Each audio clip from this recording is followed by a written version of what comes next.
انسان کو خود معلوم ہوتا ہے میں کتنے پانی میں ہوں، کہاں کھڑا ہوں، چاہے وہ لوگوں کی زبانیں بند کر دے گا، دلیل سے، برہان سے، ایکسپلینیشن سے، ریشنلائزیشن سے۔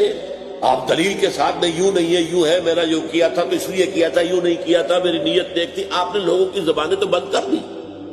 ایک تو یہ کہ اللہ کو دھوکہ نہیں دے سکتے، اللہ کو معلوم ہے کہ تم حقیقت میں کیا، اور تمہارا ضمیر بھی تمہیں بتا دیتا ہے تم جھوٹ بول رہے ہو۔ اللہ تعالیٰ نے قرآن مجید میں قسم کھائی ہے، لا اقسم بیوم القیامہ ولا اقسم بالنفس اللوامہ۔ یہ جو اندر سے ملامت ہوتی ہے انسان کو، دیکھو تم غلط کر رہے ہو، تم ظلم کر رہے ہو، تمہیں نہیں کرنا چاہیے، لیکن انسان جو ہے وہ ڈٹائی کے ساتھ اپنے ضمیر کی آواز کو دبا کر غلط کام کرتا ہے۔ تو ہر انسان کی زندگی کی مکمل فلم، اور جو لفظ بھی ما یلفظ من قول الا لدیہ رقیب عتید، جو لفظ بھی زبان سے نکلا ہے وہ محفوظ ہے، ریکارڈڈ ہے۔